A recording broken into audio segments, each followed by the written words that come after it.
সবার উপর আল্লাহর রহমত বর্ষিত হোক অজোর দ্বারাই। এখন মনে করেন 8টা 7 মিনিট আমাকে যদি বলে জামাতের পক্ষ থেকে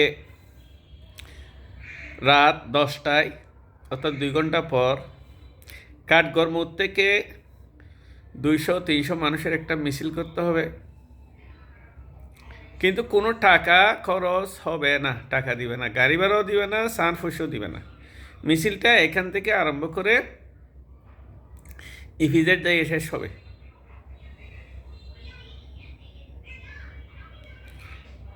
এখন আমি যদি ওয়ার্ড সভাপতিগুলিকে ফোন করে দেই,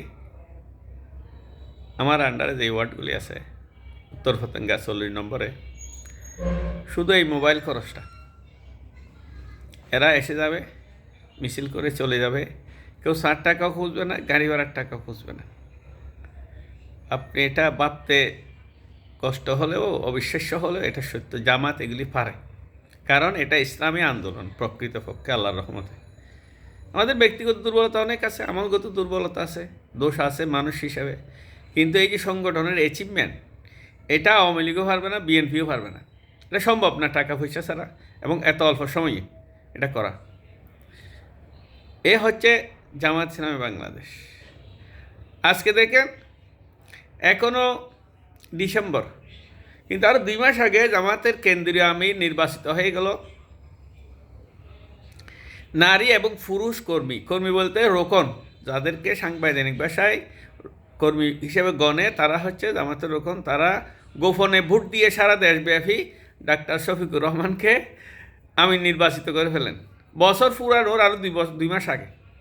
এবং আবার একই পায় দেয় আরেকদিন গোপন ব্যালটে নারী পুরুষ রোকনরা ভোট দিয়ে কেন্দ্রীয় সুরা অর্থাৎ ক্যাবিনেট যারা জামাত চলাবে 26, 27, 28, সেটাও ঠিক হয়ে গেল। কোনো আওয়াজ হয় নাই, কোনো মারামারি হয় নাই, কোনো চেয়ার মারামারি হয় নাই, কোনো গণ্ডগোল হয় নাই, মিছিল হয় নাই।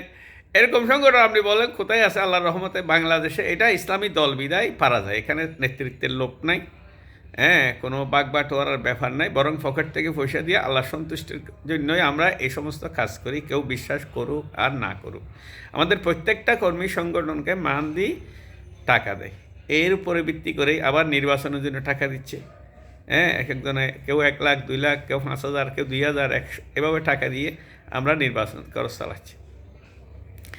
এই ডাক্তার শফিকুর রহমান 3 দিন আগে বললেন যে বাংলাদেশের ডাক্তারদেরকে উদ্দেশ্য করে, সমস্ত ডাক্তারদেরকে বলে যে আপনারা ডাক্তার, আপনারা যে ইনকাম করেন সেগুলি দিয়ে তো একটা ফ্যামিলি ভালো করে চালানো যায়। তারপরেও কেন আপনারা আবার টেস্ট দেন?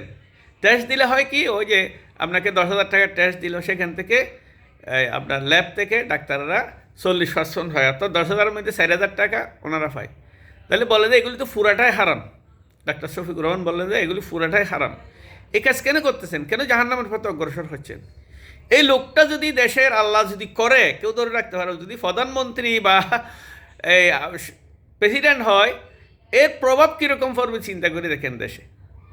আল্লাহ আমাদেরকে বোঝার তৌফিক দান করুন, সত্যটা বলার এবং স্বীকার করার তৌফিক দান করুন। আমরা কাদা ছোড়াছুরি থেকে দূরে থেকে ভালো কাজের কম্পিটিশন করি। আসসালামু আলাইকুম রহমতুল্লাহ বারকাতুহু।